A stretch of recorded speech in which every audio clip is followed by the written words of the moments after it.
Graça e paz, meus irmãos. Bom estar aqui, bom voltar a essa família, a essa igreja querida. Trago um abraço dos irmãos da igreja congregacional na Ilha da Conceição. Eu não sei se você já conhece a nossa igreja, se você já esteve lá em alguma ocasião, mas você vai ter uma excelente oportunidade de estar conosco no dia 12 de julho. Eu já sei que tem uma programação aqui na igreja, né? O pastor já falou que vai ter uma programação no dia 12 de julho, mas dá tempo de você vir para cá e depois ir lá na Ilha da Conceição, é bem pertinho. No dia 12 de julho a gente vai fazer uma festa, a gente chama de Tempo de Celebração. É uma festa muito parecida com a festa do Aipim. É um momento em que a gente se reúne, em que a gente celebra ao Senhor. No dia 13 de julho nós completamos 13 anos na Ilha da Conceição, pregando o Evangelho de Cristo, falando do amor de Deus, naquele bairro que tem sido um desafio para nós. Tantos desafios nós temos enfrentado, mas no dia 13, será um domingo, nós teremos o nosso culto de celebração, de aniversário da igreja, mas no sábado, dia 12, nós teremos a nossa festa. Ela vai começar às 13 horas, né? Então, para você não esquecer, só é 12, né? Mas às 13 horas, vai até às 18 horas, e nós estaremos lá, alguns irmãos conosco, alguns ministérios de louvor. A igreja fica muito feliz, assim como os irmãos ficam muito felizes quando recebem visitas, nós também ficamos muito felizes. Muitos irmãos que estão lá, por ser uma igreja nova, não conhecem ainda as igrejas da região, não conhecem as igrejas irmãs, as igrejas próximas.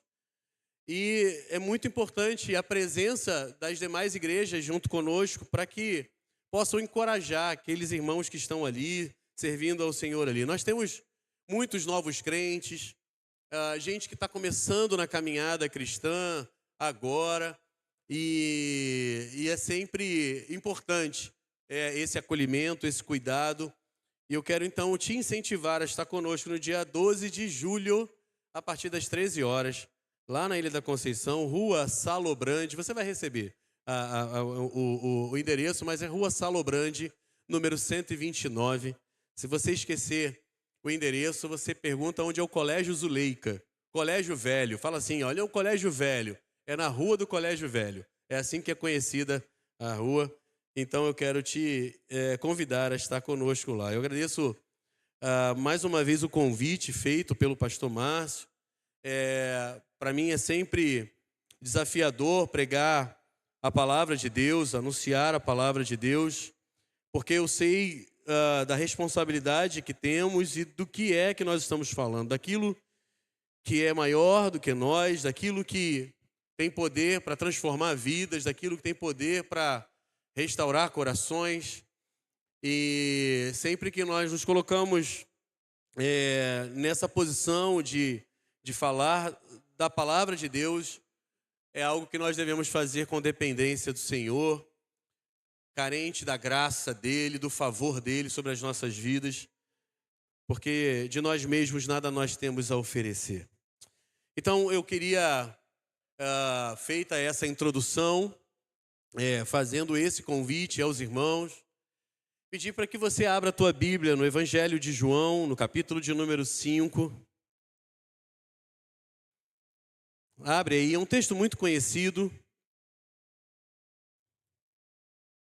Evangelho de João, capítulo de número 5. Nós vamos meditar nesse texto. Prometo ser breve. Normalmente quando o pregador fala que vai ser rápido, aí que demora, né? Eu vou tentar manter a minha promessa aqui, irmãos. Leda, qualquer coisa você olha para mim.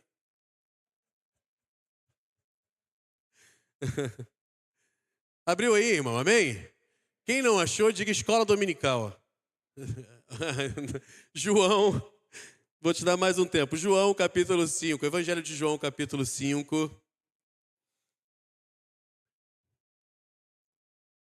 Nós vamos ler do verso 1 até o verso de número 18. Mas a gente vai começar só lendo até, até o verso de número 8. Depois a gente vai ler um pouquinho mais. Então, já que você já abriu a Bíblia, a gente vai orar mais uma vez. Senhor, nós te agradecemos por tudo que já aconteceu aqui, pelos louvores entoados ao Senhor.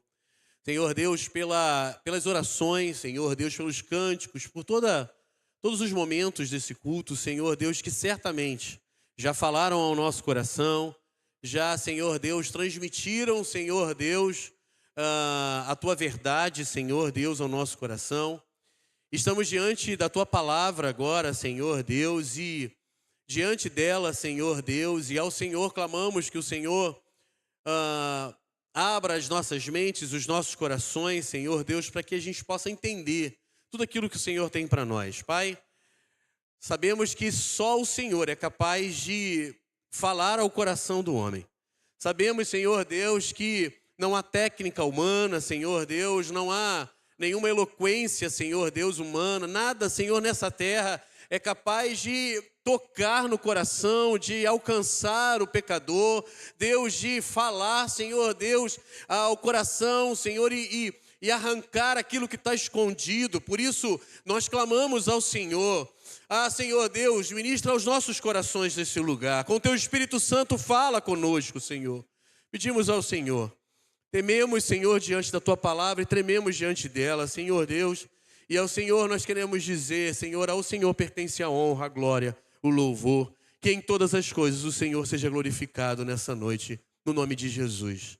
Amém. Vamos ler?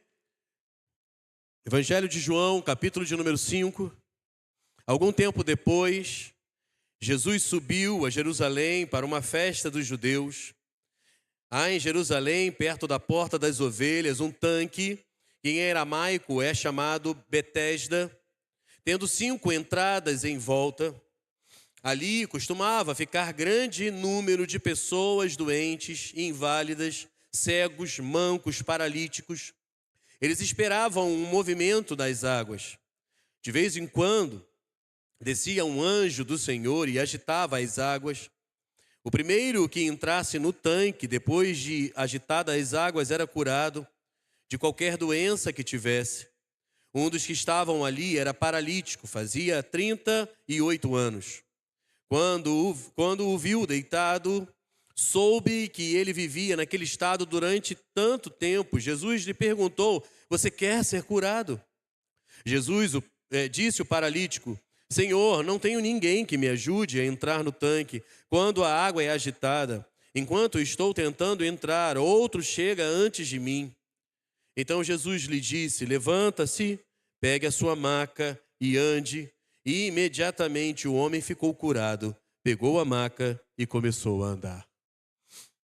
Esse texto é um texto que fala algo importante aqui, traz alguns aspectos interessantes. E primeiro, Jesus estava indo para Jerusalém porque ele estava indo para um momento de festa. O texto vai dizer que naquele tempo Jesus subiu para Jerusalém para a festa dos judeus. Eram as festas que estavam programadas no calendário judaico. E Jesus estava indo, como judeu que era, estava indo até aquele lugar para celebrar a festa. Mas olha, Jesus não deixou, não se distraiu nessa ida até Jerusalém. E naquele caminho, enquanto estava indo a Jerusalém, ele foi visitar esse lugar. O texto vai dizer, e João vai trazer o nome aqui em aramaico, que é Betesda, que traduzindo chama-se Casa de Misericórdia. Jesus chega nesse lugar e pensa num lugar onde existem alguns tanques, onde existem algumas cisternas. O texto vai dizer que haviam 5 entradas. Importante falar que quando Jesus chega nesse lugar, o cenário descrito por João é um cenário desolador. É um cenário terrível. Enquanto o povo estava em festa, havia uma multidão. O texto vai dizer que uma grande multidão de pessoas estava ali. Muitos estavam ali enfermos.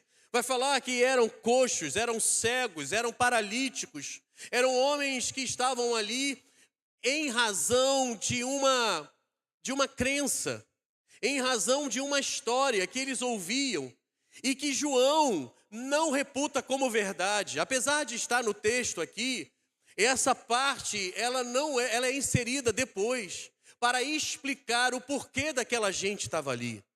Aquela gente estava ali porque havia uma lenda, havia uma história que era contada que naquele lugar, de vez em quando, um anjo agitava as águas, e ao agitar as águas, o primeiro que entrasse era curado. Essa era a história que era contada entre o povo. Essa era a tradição que era disseminada entre o povo. Eles estavam ouvindo aquelas histórias ali e estavam esperançosos. Era nisso que eles colocavam as suas esperanças. O texto vai dizer que Jesus vai naquele lugar. E quando ele olha, eu fiquei imaginando, o verso de número 2 vai falar exatamente disso. Perdão, o verso de número 3. Talvez na tua versão vai dizer, ali jazia uma multidão. Na minha fala, ali costumava ficar. Em outras versões vai dizer, ali jazia uma multidão. Imagina esse cenário, gente. Imagina o cenário de um monte de gente sem esperança. Um monte de gente sem perspectiva alguma, gente que estava querendo resolver, estava aflita, buscando a resolução do seu problema, gente que estava buscando naquele lugar porque ouviu falar que aquele lugar acontecia algo de miraculoso, algo de extraordinário, algo de sobrenatural, gente que estava ali porque estava desesperada, gente que estava ali porque estava querendo resolver a sua maior dor. O texto vai dizer que esse homem tinha 38 anos, esse homem estava em grande aflição. Nesse lugar aglomeravam-se doentes e gente que não tinha mais recurso, gente que já tinha tentado de tudo na vida. Talvez você está aqui nessa noite exatamente como aquela gente que estava lá. Já tentou de tudo na tua vida. Já tentou de tudo para resolver algo que tem assolado o teu coração, algo que tem inquietado você, algo que tem trazido dor, algo que tem trazido tristeza ao teu coração. Talvez seja essa a tua situação aqui nessa noite. O texto vai dizer que essa gente estava ali, as pessoas eram levadas, outras iam dentro das suas possibilidades a este lugar. As pessoas eram alimentadas por uma crença, eram alimentadas por uma tradição de um anjo. Interessante como pessoas esperam por muito tempo coisas que nunca vão acontecer. Interessante que pessoas esperam por muito tempo por coisas que não são verdades.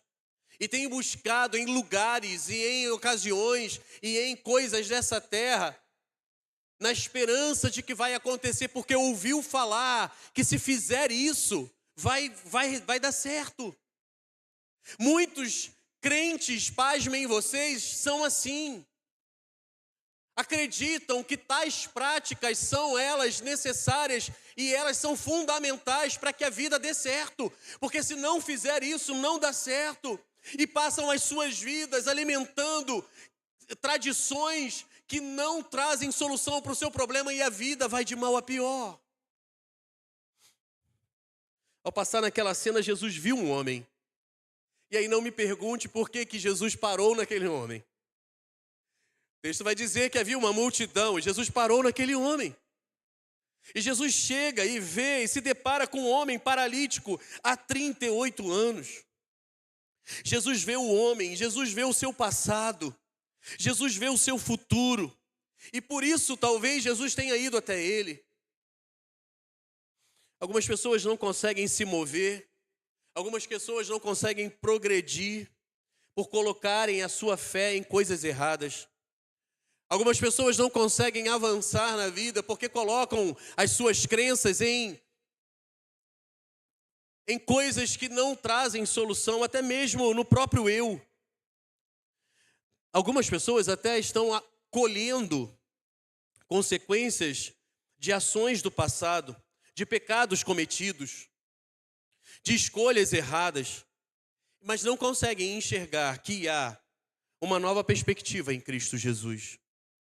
Pessoas que ficam presas, pessoas que ficam limitadas com os recursos que têm, não conseguem enxergar que existe uma riqueza em Cristo Jesus. No caso desse homem aqui, talvez a situação dele, dessa paralisia, seja uma situação de pecado. E não sou eu que estou dizendo isso. O texto vai dizer no Evangelho aqui mesmo, no capítulo 5, no verso 14... Jesus vai olhar para ele e vai dizer, olha, Jesus o encontrou no templo e disse, olha, você está curado. Não volte a pecar para que algo pior não aconteça. Verso 14 vai dizer isso. Deus é o Deus das oportunidades. Ele oferece à pessoa de Cristo Jesus. Ele nos dá essa oportunidade. E existem coisas nessa passagem que nos intrigam aqui. A sensação daquele homem, o que havia no coração daquele homem é colocado para fora numa pergunta que Jesus faz a ele. Veja o que diz o texto no verso de número 6, quando Jesus o viu deitado. Soube que vivia naquele estado durante tanto tempo. E Jesus lhe perguntou, qual é a pergunta que Jesus faz? Você quer ser curado? Essa é a pergunta de Jesus, você quer ser curado? Você quer ser curado? Jesus olha nos olhos daquele homem e pergunta isso, você quer ser curado? Qual seria a resposta natural, irmãos, para alguém que está sofrendo há 38 anos? Qual seria a resposta? Sim, essa era a resposta. Essa era a resposta simples, reta. Era exatamente isso que aquele homem precisava dizer, mas a resposta dele não foi essa. O texto vai dizer, no versículo de número 7, Jesus faz a pergunta, você quer ser curado? No verso de número 7, ele começa a colocar algumas questões. Ele vai dizer, primeira coisa, eu não tenho ninguém. Ele vai dizer, Senhor, eu não tenho ninguém. Verso 7 vai dizer isso. Jesus está diante dele. Jesus está oferecendo a cura a ele. Jesus está oferecendo a solução para o seu mal, e a primeira resposta dele é, eu não tenho ninguém. Existem pessoas que são assim. Jesus está diante delas, e elas começam a colocar desculpas para não receber aquilo que Cristo pode dar. Eu sou vítima do esquecimento, eu sou vítima do abandono, eu não sou amado, minha família me abandonou. Aquele homem, ele estava despejando a sua mágoa diante de Jesus. Além de doente do corpo, ele estava doente da alma. A sua alma estava doente, ele estava aqui agora desabafando. Jesus olha para ele e diz, você quer ser curado? O texto vai dizer que ele fala, eu não tenho ninguém. Olha, eu não fui curado ainda, porque ninguém se interessou por mim. Talvez essa era a sensação desse homem. Eu ainda não fui curado, porque ninguém se interessa por mim. Ele começa a colocar e transferir aos outros uma responsabilidade. Ele começa a colocar nos outros algo que Jesus estava oferecendo para ele ali naquele lugar. Meu irmão, minha irmã, meu amigo, minha amiga, você que está aqui nessa noite, você que nos vê. Jesus está diante de você, oferecendo algo que você precisa. Qual é a tua desculpa para Jesus? O que você quer dizer? Quantas vezes você já recebeu um convite de Jesus e você coloca um monte de questão na frente, e você coloca um monte de situação na frente? Jesus está diante de você. Eu fico imaginando Jesus olhando para aquele homem, Jesus entendendo a dor e o sofrimento daquele homem e oferecendo a cura, oferecendo a solução. E Jesus coloca isso e ele diz, eu não tenho ninguém.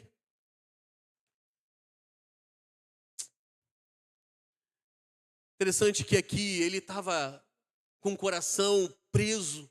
Essa semana conversava com um jovem e ele disse para mim, eu não consigo perdoar a minha mãe.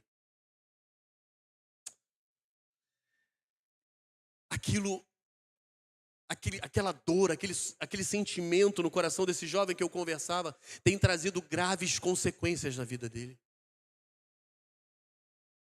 E muitas pessoas olham para ele e acham que o problema está externo.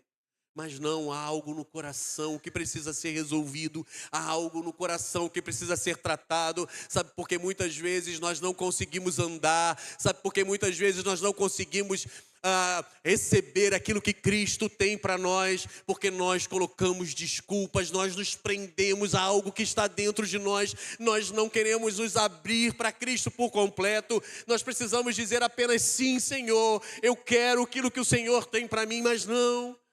Nós sempre colocamos as nossas desculpas, nós sempre nos prendemos aos nossos sentimentos. Muita gente não consegue perdoar. Aquele homem vai dizer isso: olha, estou aqui abandonado. Você está falando de cura, mas como é que eu vou resolver isso? Eu estou aqui, abandonado. Ele achava que o problema da vida dele estava nos outros. Mas ele não sabia que a solução de tudo que ele sofria estava diante dele e precisava que ele entregasse completamente o seu coração para aquele que estava diante dele. Talvez você está aqui nessa noite achando que o problema da tua vida foi o seu pai, foi a sua mãe, foi o seu marido, foi a sua esposa, está preso num sentimento e Jesus está diante de você. Você quer resolver isso? Você quer desatar os nós da tua vida? Você quer resolver as questões que te amarram, que te prendem? Você quer resolver algo que tem trazido amargura ao teu coração, dor ao teu coração? Você quer resolver isso nessa noite? Mas é muito difícil, pastor. Você não sabe o que eu passei. Imagina alguém 38 anos sem poder andar. Eu sei exatamente aqui, olhando para esse contexto, o que talvez você vai colocar: mas você não imagina a dor que eu já senti. Você não imagina, eu não sou capaz de imaginar, mas eu sei alguém que é capaz, Cristo Jesus. A Bíblia fala que Ele morreu na cruz por nós.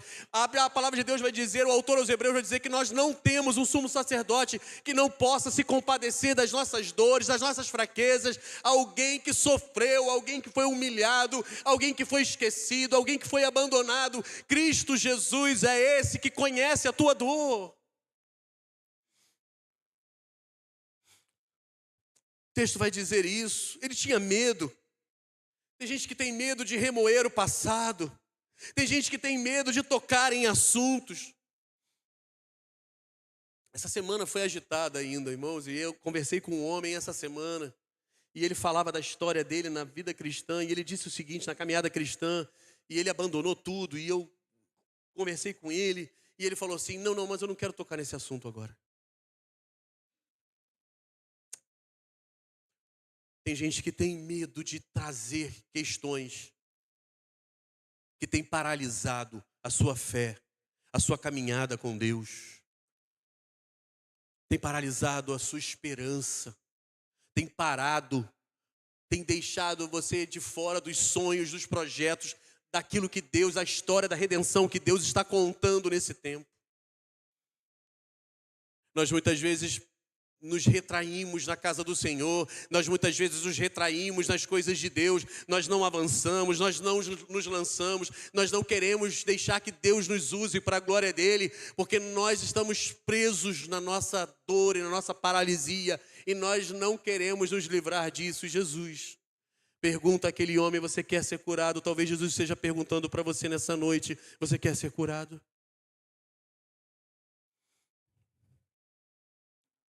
Jesus, ele continua fazendo essa pergunta para mim e para você. O Senhor nos chama, e Jesus, diante daquele homem, faz essa pergunta.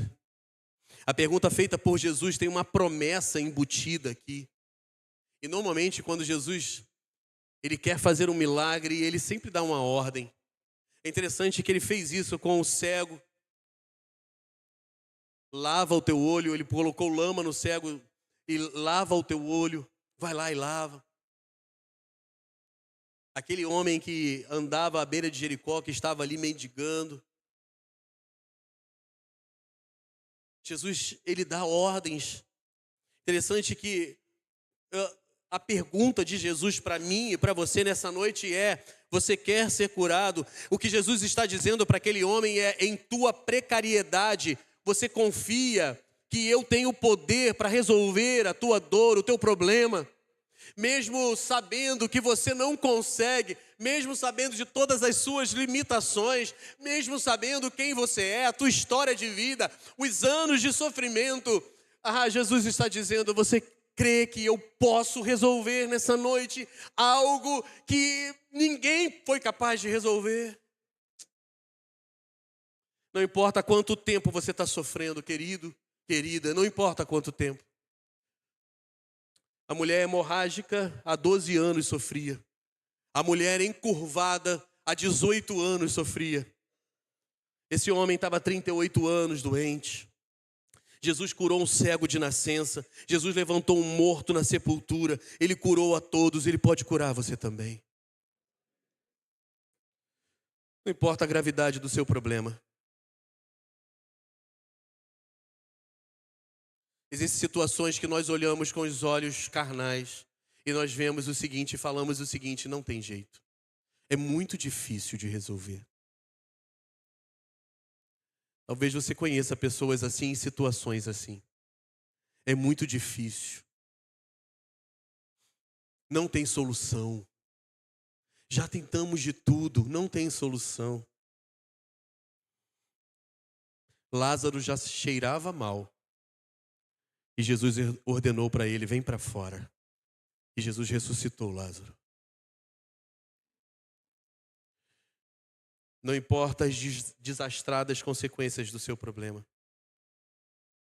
Não importa quais foram as escolhas que você fez. Pastor, você não sabe o que eu fiz na minha vida. Eu já me deparei com pessoas assim. Pastor, você não conhece a minha história. Jesus pega, transforma uma mulher possessa em uma primeira missionária após a sua ressurreição. Maria Madalena foi ela. Jesus transforma uma mulher que era mal vista pela sociedade, uma mulher em Samaria, com 5 casamentos fracassados, e faz dela uma embaixadora das boas novas de Cristo Jesus. Não importa as consequências das suas escolhas, não importa o que você tenha feito, Cristo pode escrever uma história nova na tua vida. Não importa quão desesperançado você esteja, o homem paralítico estava ali, e diante da pergunta do Cristo: você quer ser curado? E ele diz: eu não tenho ninguém, todo mundo é mais rápido do que eu. Lógico, irmãos, ele não podia andar. Talvez o cego fosse já marcando o caminho, fala assim: é por aqui que eu tenho que ir. O coração do cego, ele falava: na corrida ele não me ganha. Ele pode até enxergar o poço. E ele ficava ali, olha, sem esperança, porque ele não conseguia se arrastar até aquele lugar. Um homem paralítico diz: eu não tenho ninguém, como é que você quer que eu seja curado? Mas Jesus estava ali. Ele podia tudo e Ele pode tudo. Ele é o Senhor das causas perdidas. Não importa quantas tentativas fracassadas você tenha experimentado. Não importa quantas vezes você já tentou. Pastor, já fui em tudo quanto é igreja. Eu não estou falando de igreja. Igreja muitas vezes pode ser um tanque de Betesda. Você busca num lugar aquilo que só Jesus pode te oferecer. Eu não estou falando disso. Eu não estou falando da religião. Eu não estou falando em rituais. Eu não estou falando em promessas feitas. Eu estou falando em uma pessoa. Ele é Cristo Jesus. Talvez todo ano aquele homem ouvia: ih, fulano foi curado, hein? Já não está mais aqui. Na minha interpretação aqui, a Bíblia não fala isso, mas eu fico pensando assim: aqueles que estavam ali, aquela multidão e já se conheciam, né? Você sabe muito bem, você vai para o hospital, irmão, quem já ficou internado sabe. Você entra, fica internado, às vezes num quarto com mais pessoas, você sai dali íntimo das pessoas, né, irmão? Já sabe a data de aniversário, já conhecia todo mundo, conhece a família, porque a família vai visitar, já fala, né? Dependendo do quanto tempo você fica, você come bolo, tem um monte de coisa que acontece. Imagina nesse cenário aqui, né? Que uma multidão ficava ali, um monte de gente estava ali, e fulano não está mais aqui não. Talvez até tenha morrido, mas o pessoal achava que ele tinha sido curado. Ele ouvia. E aí ele tinha essa notícia de gente que estava sendo curada. E ele continuava ali mofando do lado daquele poço, em cima de uma cama. Não havia mais esperança para ele. Mas Jesus olha para aquele homem, depois da resposta, depois dele desabafar, Jesus olha para aquele homem, no verso de número 8, ele vai dizer assim: levante-se. A primeira coisa que Jesus faz é o seguinte: você precisa tomar uma decisão, você precisa tomar uma ação, você precisa fazer alguma coisa. Não adianta você ficar deitado lamentando. Não adianta você ficar remoendo essas coisas. Você quer ser curado? Comece obedecendo. Levante-se. Jesus está ali dando uma ordem para ele: levante-se. Pare de achar que você é coitado, para de achar que você não presta para nada, para de ficar remoendo essas coisas, levanta agora. Jesus olha nos olhos daquele homem e diz: eu tenho a solução para o teu problema. E Jesus diz para ele: além de se levantar, pega a tua maca, para que ele se lembre de onde ele saiu, para que ele se lembre de onde Jesus o tirou. E de fato, muitas vezes Cristo nos tira da nossa posição de miséria, mas deixa que a gente carregue a maca para que a gente se lembre do lugar da onde a gente saiu, para a gente lembrar do que Cristo fez por nós, para a gente se lembrar da misericórdia do Senhor, da graça do Senhor sobre a nossa vida. Eu sempre me lembro da história de Mefibosete. Mefibosete, morrendo de medo de ser morto pela dinastia de Davi, pela turma que assumiu o trono agora, mas Davi se lembra da promessa que tinha feito para Jonatas e pergunta a um dos seus servos, a alguém da casa de Saul, para que eu exerça misericórdia. E o texto vai dizer que um dos seus servos disse: um jovem, ele está em Lodebar, o nome dele é Mefibosete, e ele é aleijado de ambos os pés. Essa é a descrição de Mefibosete para Davi. Davi não perguntou nada disso, ele só perguntou: existe alguém? E o texto vai dizer que Davi manda buscar ele. Quando Mefibosete chega no palácio, ele se dobra diante do rei Davi e diz: quem sou eu, cão miserável, para que o Senhor se lembre de mim? O texto vai dizer que Davi pega Mefibosete num lugar escondido, de um lugar de miséria, um lugar árido, e coloca ele sentado na mesa. Mas o texto vai dizer que ele continua aleijado. Mefibosete não nasceu aleijado. Mefibosete, ele era bom. O texto bíblico vai dizer que quando eles estavam fugindo do exército de Davi, a babá, correndo com Mefibosete no colo, tropeça e cai. E a partir dali ele fica aleijado. Irmãos, eu e você, o ser humano, melhor dizendo, não nasceu, não foi criado com a semente do pecado. Houve uma queda. O texto vai dizer que o homem desobedeceu, ultrapassou os limites estabelecidos por Deus. E a partir de então, a raça humana, ela foi manchada, e a imagem e semelhança do Senhor foi manchada por causa do pecado. Mas Cristo Jesus veio, pagou o preço em nosso lugar, por amor morreu em nosso lugar, e Ele nos salvou. E agora, nós saímos de um lugar de esquecimento e fomos colocados na mesa do Rei. Amém? Por isso, irmãos? Mas o nosso problema com o pecado continua. Os nossos pés ainda estão aleijados. Para que a gente se lembre do que Cristo fez, de onde Ele nos tirou e para onde Ele nos colocou. Haverá um dia que nós não teremos mais problema com o pecado. Antes o pecado nos dominava. Agora o pecado não tem mais domínio sobre nós, mas ainda nós podemos pecar. Mas haverá um dia em que o nosso corpo será glorificado, à semelhança de Cristo Jesus. E o pecado não mais existirá. Esse homem aqui, ele encontrou Jesus. Jesus fala para ele: levanta, pega a tua maca. Você vai se lembrar, talvez durante um tempo, de onde eu te tirei. Mas Jesus continua dizendo para ele: anda. Agora Jesus dá uma orientação para que ele passe a experimentar uma nova vida que Cristo poderia oferecer. Jesus estava diante dele. Betesda, casa de misericórdia, não era aquele lugar. Betesda, casa de misericórdia, é o lugar onde Jesus está. Jesus estava ali, e ali ele curou aquele homem, apesar de todos os seus males, apesar de todas as suas desculpas, apesar de tudo aquilo que ele colocou diante de Jesus. Jesus estava ali, curou a vida daquele homem, transformou a vida dele. Logo depois, ele é acusado de carregar, íamos ler, não vamos ler, depois você pode ler na sua casa. Ele é acusado: você está carregando a tua maca, hoje é sábado, o que você está fazendo? E ele não sabia nem quem tinha feito aquilo com ele. Mas o fato é que Jesus transformou a história daquele homem. Casa de misericórdia não era o tanque de Betesda, por causa da tradição daquele lugar, mas porque Jesus estava ali. Betesda é o lugar onde Jesus está.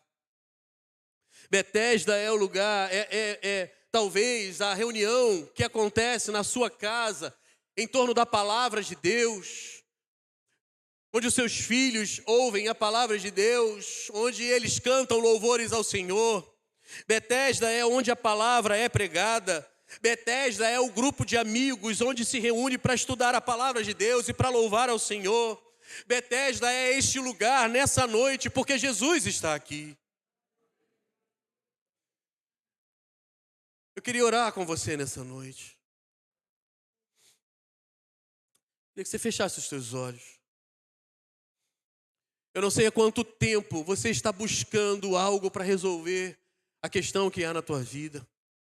Eu não sei há quanto tempo você tem sofrido, eu não sei há quanto tempo você tem buscado solução para o teu problema, eu não sei há quanto tempo você tem buscado a solução para algo que tenha inquietado você, eu não sei, talvez alguns anos, talvez alguns meses, eu não sei o que está acontecendo com você, mas a pergunta que Jesus fez naquela noite, Ele faz para mim e para você nessa noite: você quer ser curado? Ele está diante de nós, Ele está diante de você, Ele vê a tua miséria, Ele vê a tua dor, Ele vê o teu sofrimento, Ele vê a tua angústia, e diante de você Ele parou nessa noite para te fazer uma pergunta: você quer ser curado? Ele quer te levantar, querido. Ele quer curar você, Ele quer salvar você, Ele quer mudar a tua história, Ele quer restaurar você nessa noite. O que você precisa fazer nessa noite é parar de dar desculpas e dizer: sim, Senhor, eu recebo tudo que o Senhor tem para a minha vida. Pare de dizer que você é um coitado, pare de dizer que você foi abandonado, pare de calcar as suas decisões na tua história de vida, pare de dar desculpas ao Senhor Jesus nessa noite e comece a dizer para Ele: sim, Senhor, cura, Senhor, me restaura, muda a minha história, Senhor. Senhor, nós colocamos, Senhor Deus, a vida de cada um aqui nas tuas mãos. Nessa noite eu creio, Senhor Deus, que é uma noite de salvação. O Senhor está falando aos nossos corações aqui, Senhor Deus, e o Senhor está tocando em nós aqui nesse lugar. Pai, em nome do Teu Filho amado Jesus Cristo, Senhor, que não haja desculpas, Senhor Deus, para a pergunta que o Senhor faz, como o Senhor fez para aquele homem paralítico. Nessa noite, Senhor Deus, de maneira unânime, Senhor Deus, aqueles que entraram neste lugar possam dizer: sim, Senhor, eu quero o Senhor para a minha vida, eu quero tudo que o Senhor tem para mim. Senhor, toca o coração, Senhor Deus, desfaz todo embaraço, tudo aquilo que impede, Senhor Deus, de liberar perdão. No nome de Jesus. Se há alguém aqui, Senhor Deus, nessa noite que não consegue perdoar e que tem carregado uma mágoa, Senhor Deus, durante anos, Senhor. Ministra com o teu Espírito Santo, Senhor Deus. Liberta, Senhor Deus. Desfaz as amarras, Senhor Deus. Eu oro assim em nome de Jesus. Libera corações aqui, Senhor, para receber aquilo que o Senhor tem, para a glória do teu nome. Abençoa o teu povo, abençoa a tua igreja nesse lugar, abençoa a liderança da tua igreja. Continua a ministrar, Senhor Deus, sobre nós aqui, Senhor Deus, e a tua palavra neste lugar. Traz a este lugar, Senhor Deus, pecadores arrependidos, Senhor Deus, a cruz de Cristo, se dobrem diante do Senhor. Eu oro assim, no nome de Jesus. Amém.